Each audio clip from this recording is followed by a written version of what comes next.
Hello students, कैसे हैं आप सभी। आज हम एनसीईआरटी में नेक्स्ट चैप्टर पढ़ेंगे जो हम 6th क्लास के कवर कर रहे थे। आज पढ़ेंगे 9 चैप्टर शहरी क्षेत्रों में आजीविका। तो हम स्टार्ट करते हैं। भारत में 5,000 से ज़्यादा शहर हैं। हमारे भारत देश में वो 5,000 से ज़्यादा शहर है और 27 महानगर है। ये वाली लाइन सीटेट पेपर 2 में काफ़ी आती है और ये काफ़ी इम्पोर्टेंट है।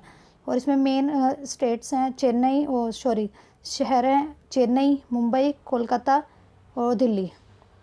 चेन्नई, मुंबई, दिल्ली, कोलकाता। बहुत सारे लोग शहर में निवास करते हैं। कुछ लोग होते हैं जो सड़कों पर काम करते हैं, वे चीज़ें बेचने, मरम्मत करने का भी कार्य करते हैं। शहर में भी ये नहीं है सभी हाई सोसाइटी के भी है, हाई सोसाइटी भी है, मिडल भी है, लोअर भी है, सभी तरह के रहते हैं लोग। बहुत से ऐसे लोग भी हैं जो अपने गाँव को छोड़ के आए के शहर में छोटे छोटे काम कर रहे होते हैं। वे खुद योजना बनाते हैं। जो छोटे व्यक्ति होते हैं, लोअर क्लास के होते हैं, तो वो जैसे रिक्शे वाले, रेहड़ी वाले, सामान बेचने वाले, मार्केट वाले जो होते हैं, वो अपने गांव से आके शहरों में रहते हैं एक व्यवसाय की उससे कि ताकि उनका व्यवसाय, जो व्यापार या छोटी दुकान जो भी चला रहे हैं वो अच्छा चले और उनका जीवन यापन सही से हो जाए।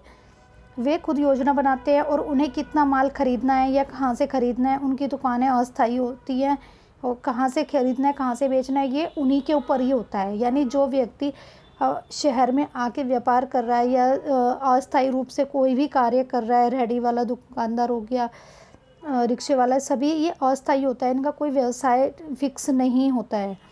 कभी कभी ये लोग टूटी फूटी गत्ते के डिब्बे, बॉक्सों पर कागज़ को फैलाकर, खम्भों पर तिरपाल लगाकर आदि के द्वारा अपनी छोटी छोटी दुकानें बनाते हैं। जैसे बाज़ार लगता है, फ्राइडे बाज़ार हो गया, ट्यूसडे बाज़ार, थर्सडे मार्केट होती है। वे अपने ठेले या सड़क की पटरी पर प्लास्टिक बिछा कर भी अपना काम चलाते हैं। उनको पुलिस कभी कभी उनकी दुकानें हटा देने के लिए कहती है और उनसे चालान भी काटती हैं कई बार। इस चैप्टर में अहमदाबाद का सर्वे दिखा रखा है। एक सर्वे में पाया गया है कि काम करने वाले लोगों में से 12% लोग सड़कों पर काम करते हैं। यानी जो भी, अगर मान लो 100% काम कर रहे हैं लोग, तो उसमें 12% ऐसे हैं जो सड़क पर ही अपना काम कर रहे हैं। हमारे देश में शहरी इलाके में लगभग 1 करोड़ लोग फुटपाथ और ठेले पर सामान बेचते हैं। सरकार भी उस कानून को बदलने का विचार कर रही है। यानी कि जो ठेले पे, फुटपाथ पे जो काम करते हैं, उसमें पुलिस आती है, उन पर चालान काटती है, तो उनकी कोई फिक्स नहीं होती है कि हाँ इनको यहीं बैठना है। कोई भी व्यक्ति या मान लो किसी की दुकान के बाहर, किसी के घर के बाहर भी अगर ये बैठते हैं, काम करते हैं, तो वो उन्हें उठा देते हैं। अगर पुलिस आती है तो और कोई भी आती है लोग, तो उनका चालान काट देते हैं। तो इसलिए अब सरकार एक कानून बनाना के बारे में विचार कर रही है ताकि उनको भी एक जो अस्थायी की जगह स्थायी रूप से एक दुकान या कोई जगह मिले जहाँ पर उनका ठिकाना हो काम करने का। सरकार भी उस कानून को बदलने पर विचार कर रही है जिससे उन पर प्रतिबंध लगा हुआ था वो हट जाए। कानून में बदलाव आने से उनके पास काम करने की जगह होगी और यातायात एवं लोगों का आवागमन भी सहज रूप से हो पाएगा। यानी वो अपना फिक्स ऐसी जगह काम कर पाएंगे जहाँ पर उनको कोई असुविधा नहीं होगी और वहाँ पर उनमें जगह भी प्रोवाइड हो जाएगी यातायात के लिए, लोगों के लिए।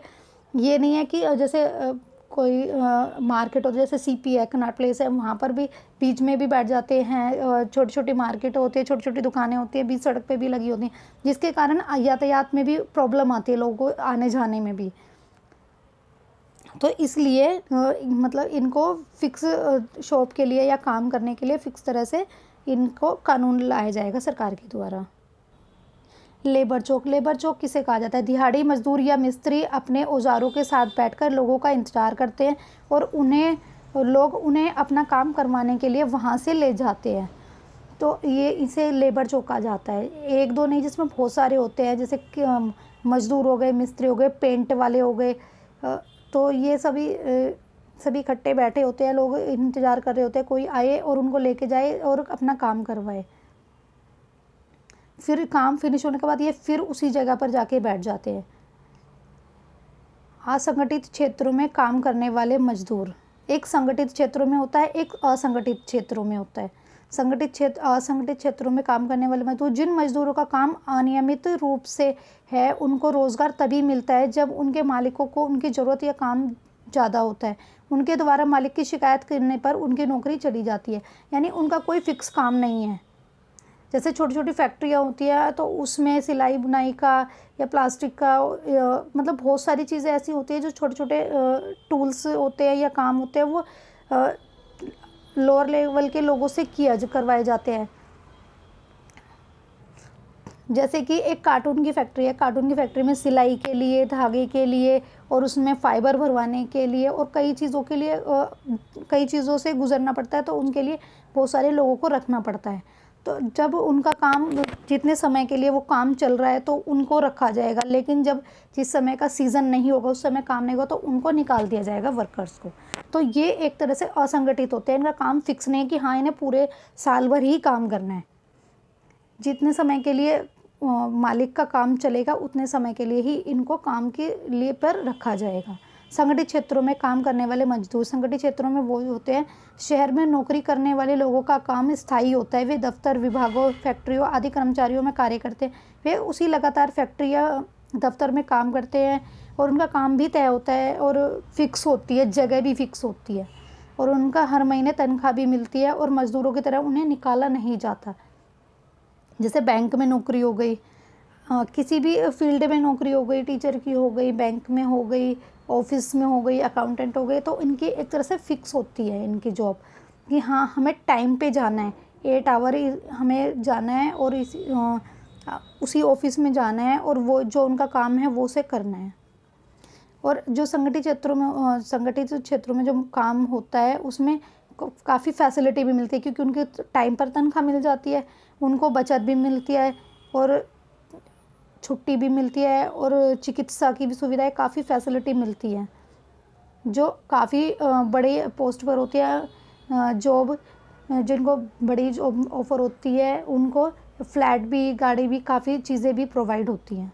बुढ़ापे में बचत, तनख्वाह का एक भाग भविष्य निधि में सरकार के पास डाल दिया जाता है और ये रिटायर होने पर मिल जाता है।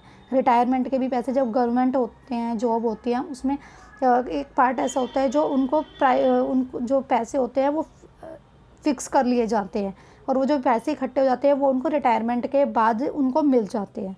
छुट्टी इनकी संडे की, राष्ट्रीय फेस्टिवल होते हैं, पूरे साल में जो छुट्टियां होती हैं और कई और भी छुट्टियां होती हैं तो उनको मिलती हैं, जबकि जो असंगठित होते हैं उनको कोई भी छुट्टी नहीं मिलती है। परिवार के लोगों को भी चिकित्सा की सुविधा मिलती है।